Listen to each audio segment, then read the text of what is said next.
A paz do Senhor, meus queridos irmãos, minhas queridas irmãs, meus queridos jovens. A paz do Senhor, meus queridos amigos, todos aqueles que estão ouvindo, assistindo esse vídeo. Estamos dando início nesse primeiro trimestre do ano de 2024, nas lições de adulto da CPAD, cujo a temática é o corpo de Cristo, origem, natureza e vocação da igreja no mundo.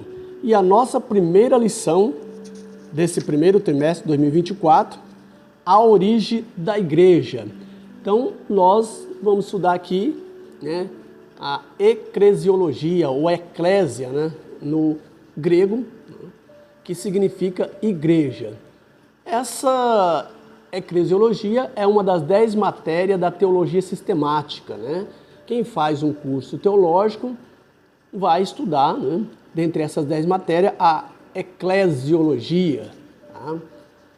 Temos aí 10 matérias, só para deixar vocês cientes, A primeira é a bibliologia, estuda sobre a Bíblia como palavra de Deus.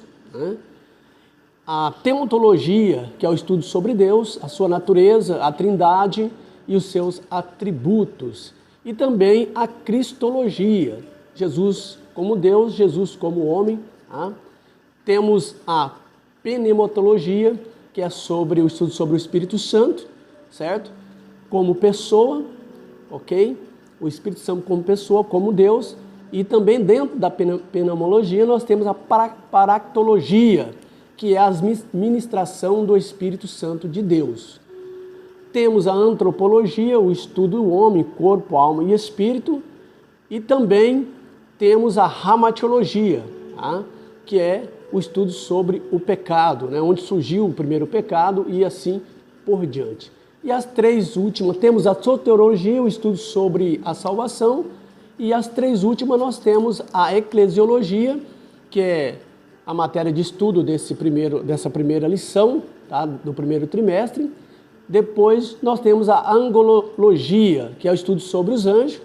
E, finalmente, a escatologia, aonde deságua todas essas matérias, essas 9 matérias, ela vai desembocar na escatologia. Até porque a Bíblia, a palavra de Deus é uma harmonia, certo? Ela se completa, nos livros. E por isso é a grandeza da Bíblia. Nenhum livro é igual à Bíblia, porque a Bíblia ela se fala entre si. Os livros da Bíblia falam-se entre si, se harmonizam. E essa é a diferença da Bíblia nunca sair de moda, sair do cenário, porque é a palavra de Deus. Vários autores escreveram de várias partes, todos eles, cada um deles tinha uma profissão em diferentes lugares, certo? Porém, inspirado pelo Espírito Santo e se completam, a palavra de Deus, um livro com o outro. Essa é a grandeza do Evangelho, ok? Então vamos à nossa lição. Eu sou o evangelista Celso Godoy, saudo a todos novamente com a paz do Senhor. Estamos aqui começando o programa da EBD em Casa, Cristianismo acima de tudo e Deus acima de todos. E ficaria agradecido se você se inscrevesse no nosso canal, desse seu joinha e compartilhasse o nosso vídeo. Ajuda-nos se inscrevendo. Essa é a cooperação que você pode nos ajudar nesse trabalho que nós fazemos da EBD em Casa. E esse programa é o programa mais louco do YouTube. Louco, mas é claro, por Jesus. Somos loucos, mas por Jesus. Vamos à nossa lição, sem mais demora. O nosso comentarista, meus queridos, o comentarista é José Gonçalves, o pastor José Gonçalves, um exímio, teólogo, e ele traz aqui essas 13 lições, Primeira lição, a origem da igreja. Nós vamos ver a origem da eclésia. Será que a igreja já existia no Antigo Testamento? Ou só veio existir a partir do Novo Testamento?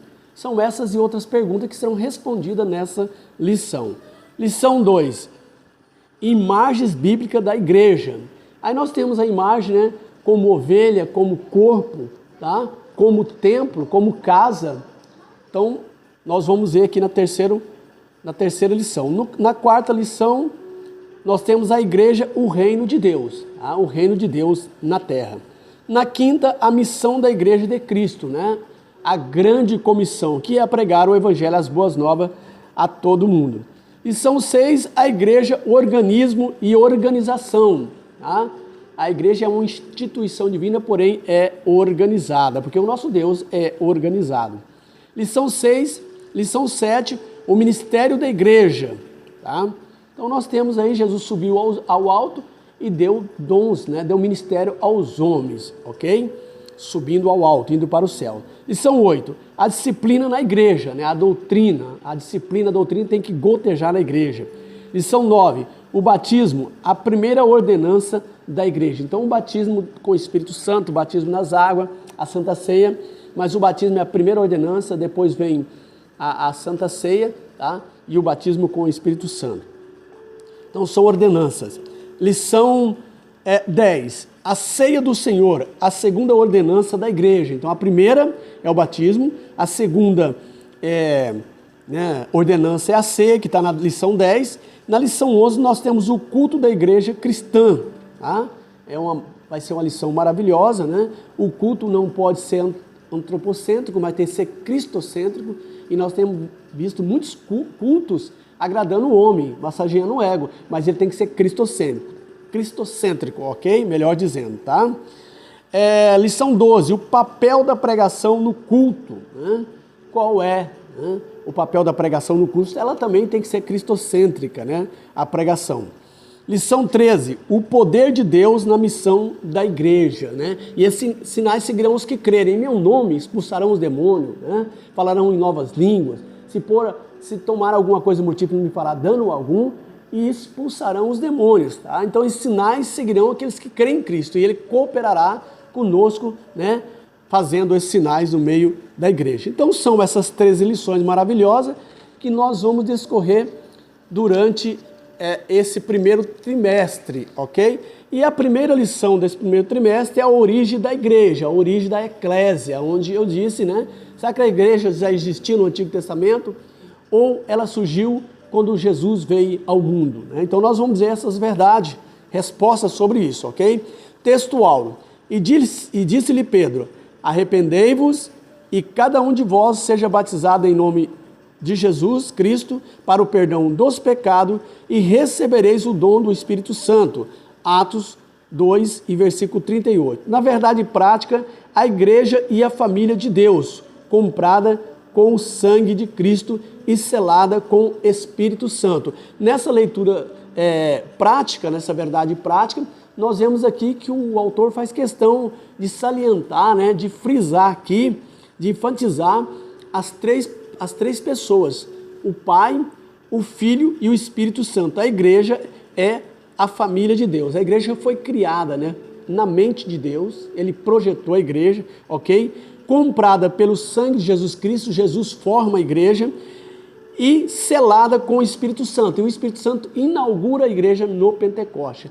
Então vamos aprender, né, essa e outras coisas maravilhosas nessa lição. É uma lição panorâmica, né, uma geral sobre o que nós vamos ver, né, nas outras lições. Sempre a primeira lição é uma síntese, é um panorama geral do que nós vamos estudar. Na leitura bíblica em classe, nós temos em Atos, né? Está em Atos 2, verso 1 e 2, e versículo 37 e 38, de Atos 2, ok? Então, primeiro versículo, cumprindo-se o dia do Pentecoste, estavam todos reunidos no mesmo lugar, e de repente veio do céu um som, como de um vento veemente, impetuoso, e encheu toda a casa em que estava assentado. Ouvindo eles isto, compungiram-se em seu coração e perguntaram a Pedro e aos demais apóstolos: que faremos, varões irmãos? E disse-lhe Pedro: arrependei-vos e cada um de vós seja batizado em nome de Jesus Cristo para o perdão dos pecados e recebereis o dom do Espírito Santo. Então essa aqui foi a inauguração da igreja, foi o dia, né, do Pentecoste, quando o Espírito Santo vem sobre aqueles crentes que estavam ali reunidos, aproximadamente 120, e foram cheios do poder do Espírito Santo, falavam em outras línguas, ok? e foram vistos línguas repartidas como fogo sobre cada um deles, né? Então Pedro, tomando a palavra, ele prega e 3.000 almas se convertem. As pessoas vêm a Pedro perguntando o que eles deveriam fazer. E Pedro então disse: arrependei-vos, né, e convertei-vos, para que sejam apagados os vossos pecados e venha um tempo de refrigério para as vossas almas. Então se arrependeu, entregou a Jesus 3.000 almas. Então começa aí a inauguração da igreja e só vai crescendo, e até hoje nós somos milhões, comprados pelo sangue de Cristo e regenerados pelo poder da palavra. Tá? Então, entrando no comentário, eu fiz questão de fazer a leitura bíblica em classe, porque é uma leitura, né, pequena, que não vai tomar muito tempo. Tá? Então, vamos entrar na introdução. Uma rápida leitura do Novo Testamento é suficiente para percebermos o que a igreja é de fato e que importância ela tem para os apóstolos e os primeiros cristãos. A igreja era relevante. Paulo, por exemplo, a denominou de coluna e firmeza da verdade, 1 Timóteo 3:15, e Pedro a chamou de geração eleita, 1 Pedro 2:9. Nesta lição, mostraremos o que a Bíblia de fato revela sobre a igreja de Deus. Veremos que a eclésia, tá, ou a eclesia, a igreja de Deus, longe de ser meramente uma associação de pessoas, é uma instituição divina. Então a igreja não é meramente uma social, né? Uma comunidade social, não. Ela é uma instituição divina. Jesus diz em Mateus, no capítulo 16, versículo 18, sobre essa pedra edificarei a minha igreja e as portas do inferno não prevalecerão contra ela, ok? No primeiro ponto da nossa lição, o povo de Deus na Bíblia e na história.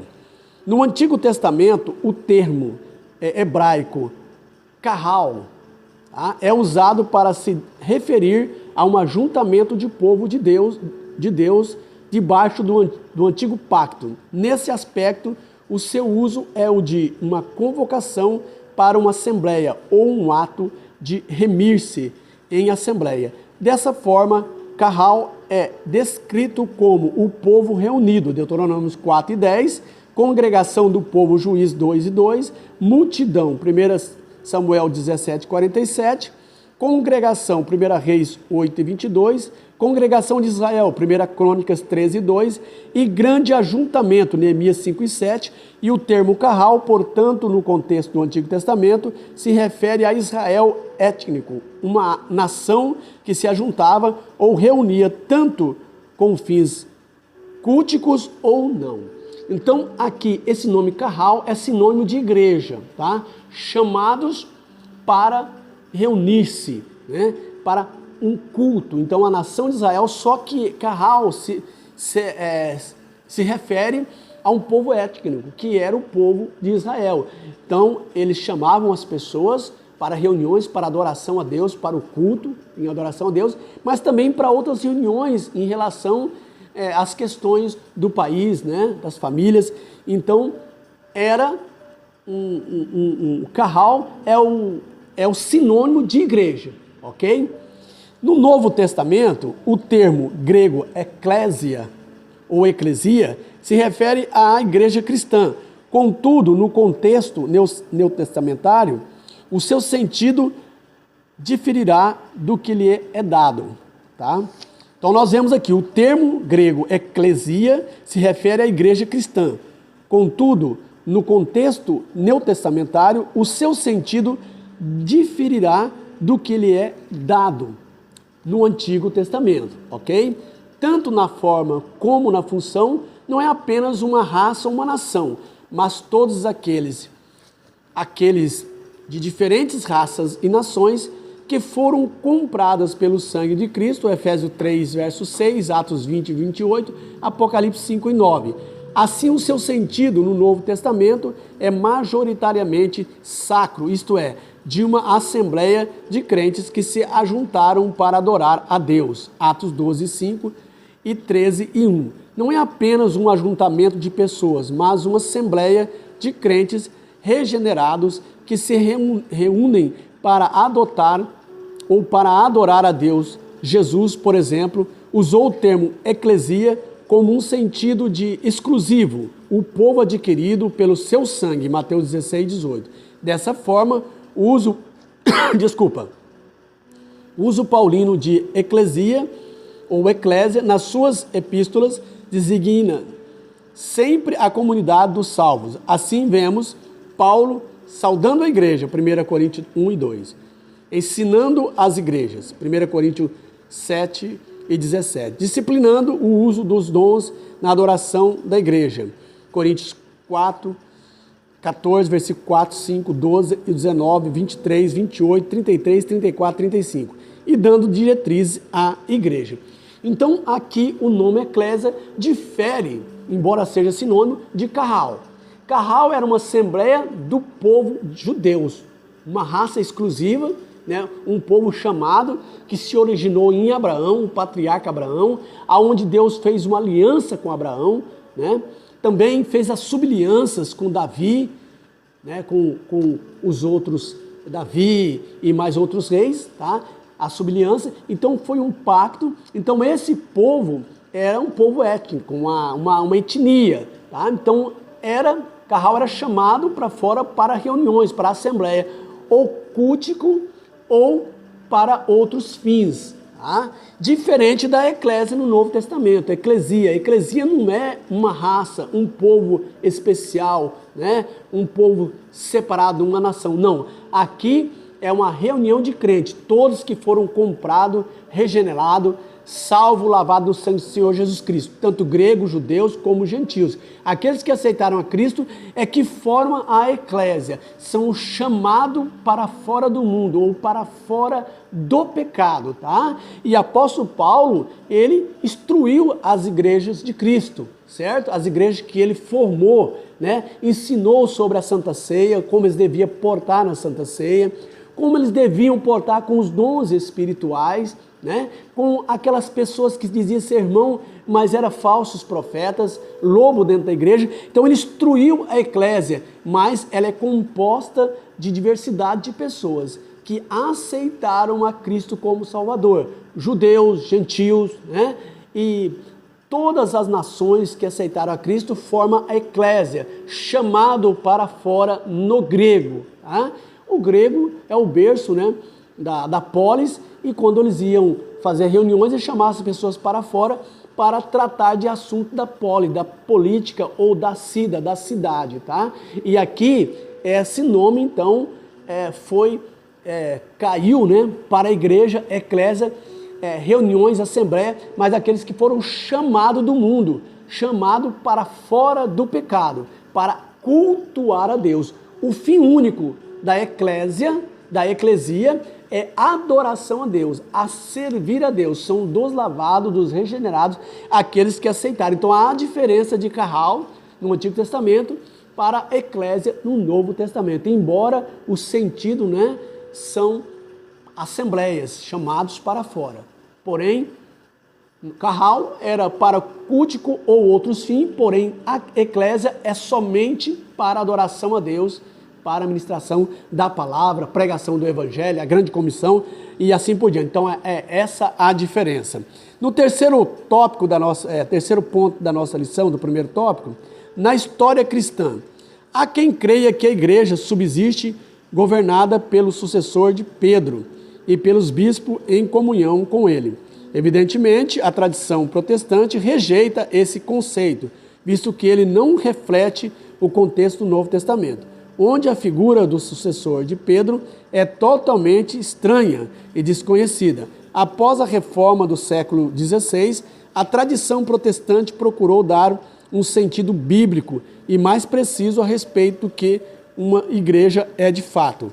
Em uma grande denominação protestante histórica, a igreja é definida como uma congregação local de pessoas regeneradas e batizadas após a profissão de fé. Por outro lado, de acordo com um documento de uma grande denominação pentecostal americana, entendemos a igreja como o corpo de Cristo, a habitação de Deus através do Espírito Santo, com divinas nomeações para cumprimento da sua grande comissão, onde cada crente nascido do Espírito é parte integrante da Assembleia Universal e da igreja do primogênito que está que estão escritos nos céus. Efésios 1, versículo 22 e 23, Efésios 2, 22, Hebreus 12 e 23. Então, a igreja é o corpo de Cristo, tá? É a igreja local, tá? Embora na igreja local, nem todos é salvo, mas ali tem pessoas que faz parte da igreja universal, aquela que vai ser salva, a igreja invisível, que em cada igreja tem salvos, né, que faz parte da igreja universal, aquela que vai subir no arrebatamento. Embora na igreja local haja pessoas que estão ali, mas não é convertido, não tem mudança de vida, tá? Então a igreja ela é composta, né, como vamos dizer, na congregação local nós temos duas igrejas, a que vai subir e a que vai ficar. Tá? Agora, na universal, a igreja invisível, que está em todo mundo, no Japão, na China, são todos salvos. Esses são os salvos que andarão com Cristo de branco. Tá? Essa é a igreja que, quando acontecer o arrebatamento, virão pessoas de todos os países, de todas as línguas. É a igreja universal, a igreja invisível, que está em cada congregação. E a igreja também, a Assembleia Universal, a igreja dos primogênitos que estão escritos nos céus. A igreja é o corpo de Cristo. Tá? Quando você aceita Jesus como Salvador, você recebe o Espírito Santo, tá? Você é mergulhado no Espírito Santo de Deus, depois é batizado por Cristo no Espírito Santo, tá? Você se torna o corpo de Cristo. E o corpo de Cristo não pode ficar separado, os membros, tá? Se você tirar um membro do seu corpo, ele vai morrer.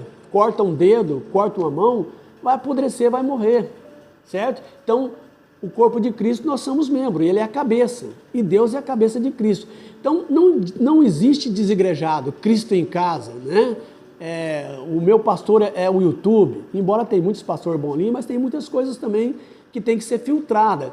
Então, Cristo em casa, desigrejado não existe, porque você faz parte da igreja universal, você faz parte do corpo de Cristo. E se você estiver fora do corpo de Cristo, você não é igreja.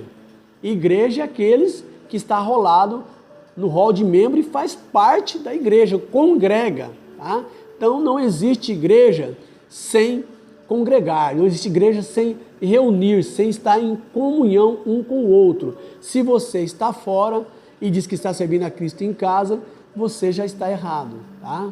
Porque se você não tem um pastor, se você não tem uma igreja, você está fora do corpo. E é perigoso você, né, morrer e não voltar mais para a igreja. É preciso que você seja consciente e venha congregar. A igreja é o corpo de Cristo. Cada um tem a sua função, né? São repartidos os dons do Espírito Santo, são repartidos os dons ministeriais e assim, né, para um bom andamento da obra de Deus. Então isso é igreja, eclésia, aqueles que foram chamados para fora do mundo, para fora do pecado. Avançando para o segundo ponto, a igreja como criação divina. Tá? No primeiro ponto, no segundo tópico e no primeiro ponto, a igreja como um ideal de Deus desde a eternidade. A igreja estava no coração de Deus e foi idealizada por ele em sua essência. Ela é um projeto divino, como também nos elegeu nele Cristo, antes da fundação do mundo, para que fôssemos santos e irrepreensíveis diante dele em amor. Efésios 1 e 4. Na sua carta aos Efésios, o apóstolo Paulo fala de um mistério que estava oculto. Efésios 3, verso 3 ao 6. Esse mistério que fora revelado era exatamente a igreja. Na mente de Deus, portanto, a igreja já existia. O amor de Deus fez com que ele provesse um plano para salvar o homem caído. Assim, Cristo amou a igreja e a entregou por ele. Efésios 5 e 25. Então a igreja foi criada na mente de Deus, foi projetada por Deus, tá?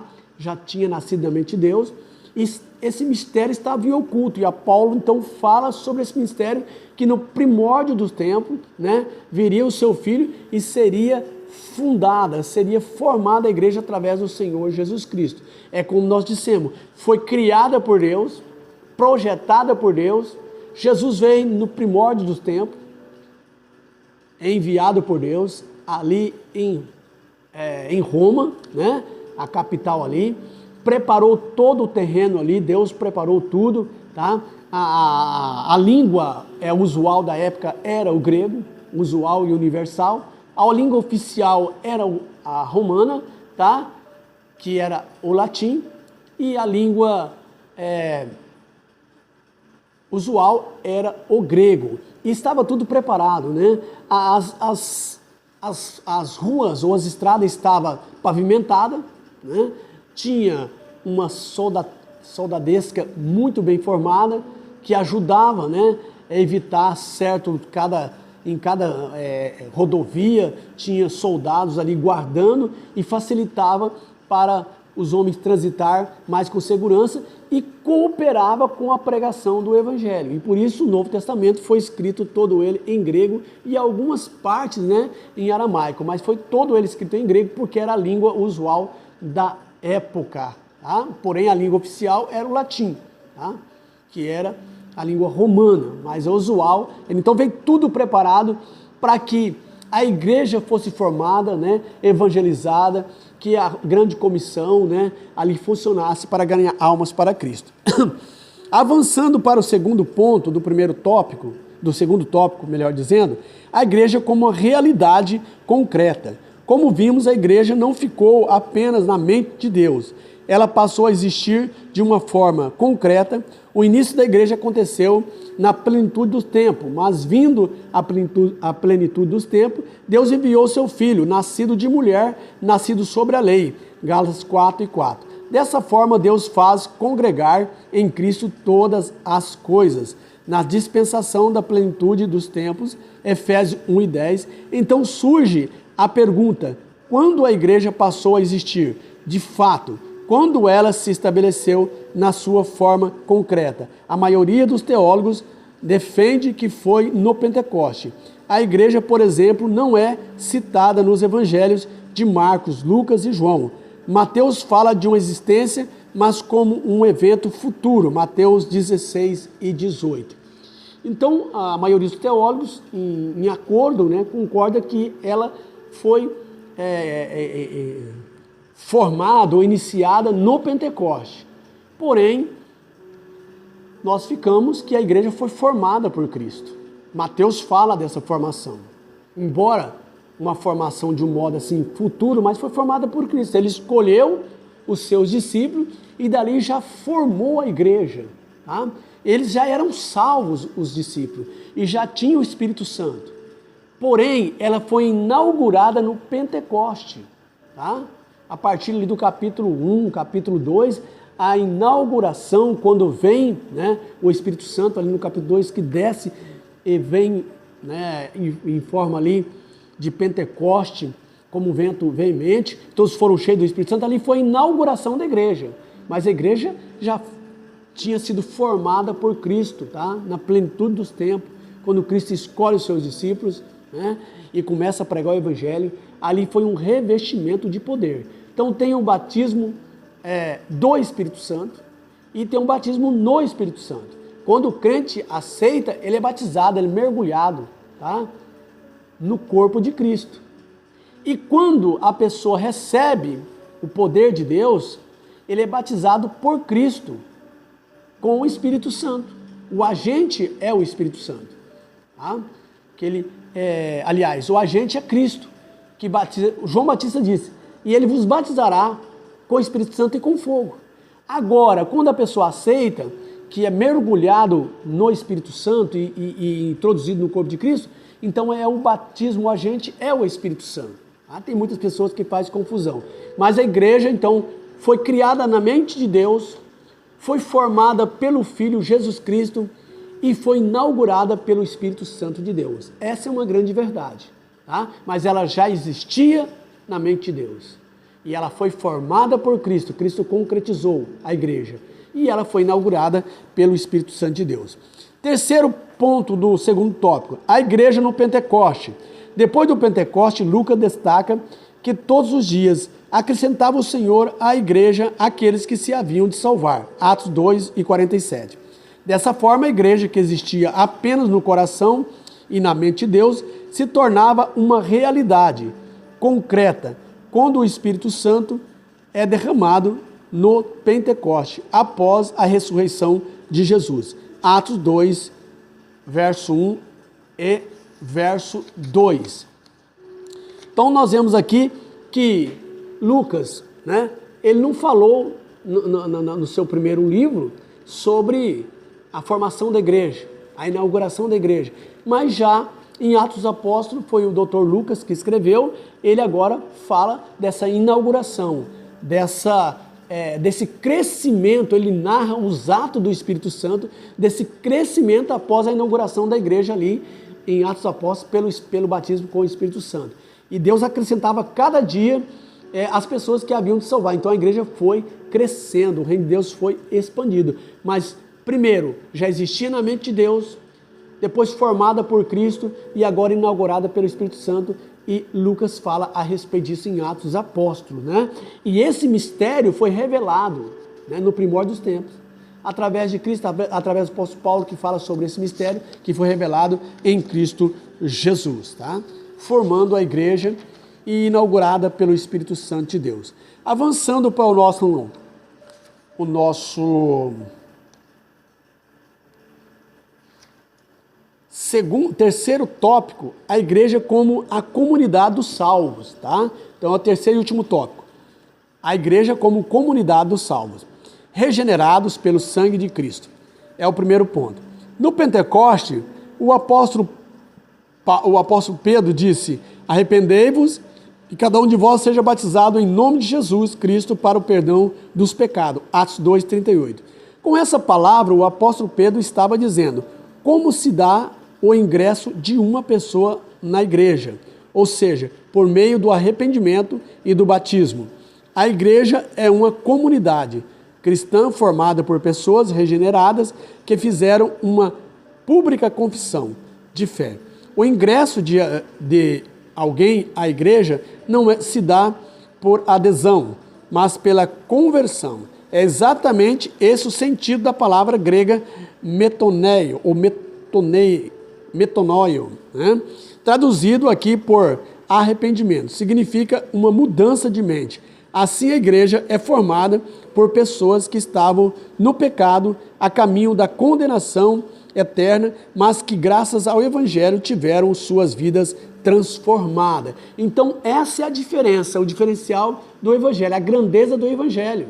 A pessoa é transformada, aceitou Jesus Cristo. Jesus disse para Nicodemos, né? É necessário nascer de novo, da água e do Espírito. Da água, que é a palavra, muitas pessoas confundem com o batismo nas águas, não, é a palavra, transformado pela pregação da palavra, e nascer do alto, que é nascer do Espírito, não é nascer da carne e do sangue, porque uma vez você nasceu da carne e do sangue, e agora você vai nascer a segunda vez pela transformação do poder do Espírito Santo, nascer do alto, nascer da palavra, pela lavagem da palavra. Esse é o novo nascimento. Essa não é uma adesão, mas isso é arrependimento. Então é diferente do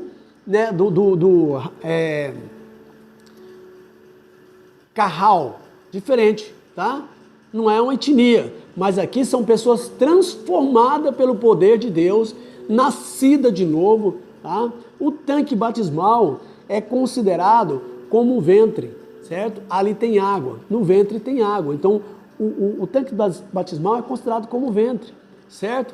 E ali a pessoa é introduzida, ela nasce de novo. Quando ela mergulha, ela morre para o mundo, mas quando ela submerge, ela nasce para Deus, ela nasce para Cristo. Então ali é como um ventre, você nasce de novo. O pastor, ele simboliza o coveiro. Na hora que ele batiza, que ele imerge a pessoa, é como se ele estivesse sepultando, tá? Mas quando ele submerge, a pessoa está ressuscitando, aí ele é considerado como parteiro, tá? Então o tanque é como o ventre, o pastor representa, né, o coveiro, e também ao mesmo tempo ele representa o parteiro, né? E no útero tem água. A água significa a palavra, tá? A palavra. Então você nasce pelo poder da palavra e pela regeneração, pela lavagem da palavra, e também pelo Espírito Santo de Deus, tá? Então é muito importante nós entendermos isso, né? O simbolismo do batismo nas águas. Avançando para o nosso segundo ponto do terceiro tópico, selados pelo Espírito Santo. Já foi dito que a igreja tem uma origem no dia do Pentecoste. Por meio do Espírito de Deus, somos batizados no corpo de Cristo, então passamos a fazer parte dela.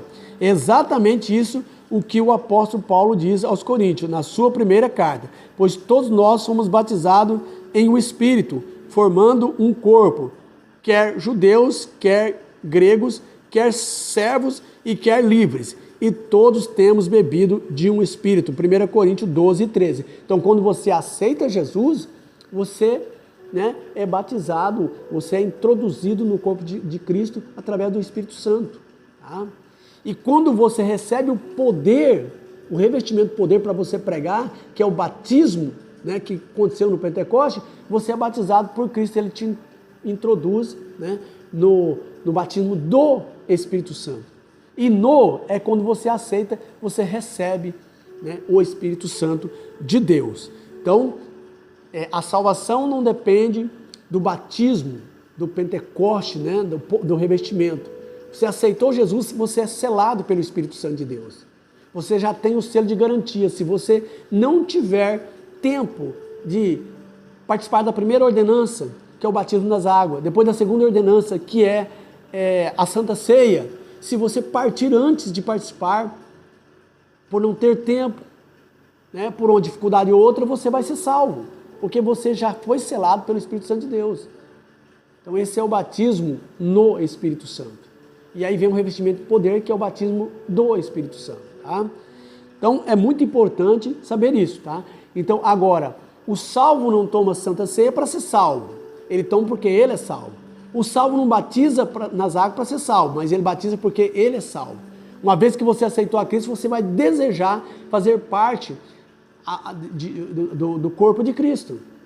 Ser arrolado ali na igreja local, no corpo, nos membros, no hall de membro. Tá? Então, o salvo, ele tem o desejo de ser batizado. Ele tem o desejo de tomar a Santa Ceia.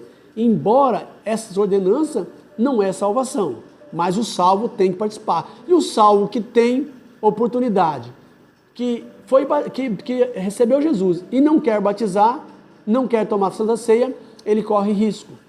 Porque aí ele não converteu, porque o convertido, nascido de novo, o seu desejo é participar do corpo de Cristo, do sangue de Cristo, que é simbolizado na Santa Ceia. E de ser sepultado nas águas e ressuscitado para a vida eterna, para Cristo Jesus, ser uma nova criatura. Tá? Então entendam bem essa questão. No terceiro ponto, o batismo de Cristo e do Espírito Santo. Tá? O apóstolo Pedro, que exortou os presentes no dia do Pentecoste a se arrependerem, também disse: e recebereis o dom do Espírito Santo. Atos 2:38. Assim podemos afirmar que Cristo batizou os crentes com o Espírito Santo, tá? E com fogo, um batismo de capacitação. Atos 1:4. Enquanto o Espírito os batizou no corpo de Cristo. Tá? Então esse batismo do Pentecoste é Cristo batizando no Espírito Santo e com fogo. E quando você recebe a Jesus como Salvador, é Cristo te introduzindo, tá, no Espírito Santo. Tá? Enquanto o Espírito Santo os batizou no corpo de Cristo, em batismo de iniciação.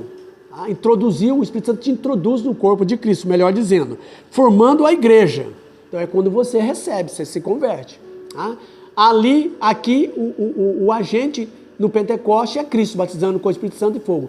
Na conversão, o agente é o próprio Espírito Santo, introduzindo você no corpo de Cristo, que é a igreja.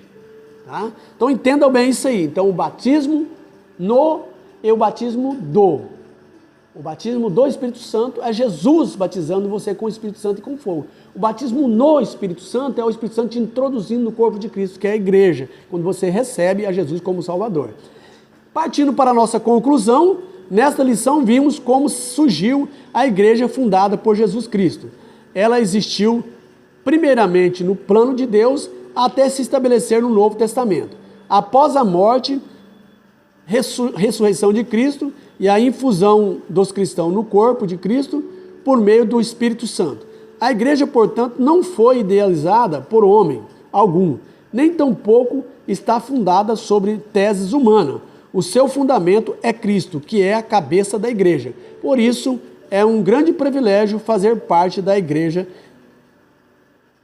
o corpo de Cristo. É maravilha, né?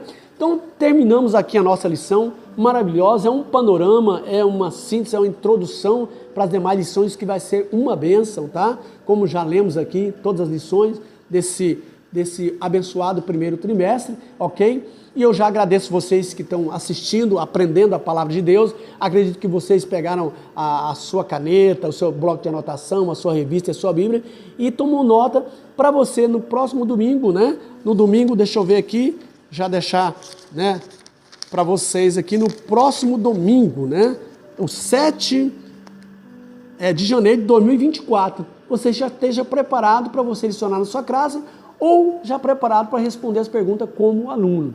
Então não se esqueça de inscrever em nosso canal, dar o seu joinha, tá? E compartilhar nosso vídeo. Assim você está cooperando conosco, tá? É isso que nós pedimos para você, uma cooperação abençoada, se inscrevendo em nosso canal. Porque nós precisamos de inscrito no canal para que o nosso canal cresça e o nome de Cristo apareça. Que Deus abençoe a sua família, a sua vida. Um beijão no seu coração. Estaremos orando sempre para você. E até a próxima lição de número 2. Bye, bye, galera. Até mais. A paz do Senhor.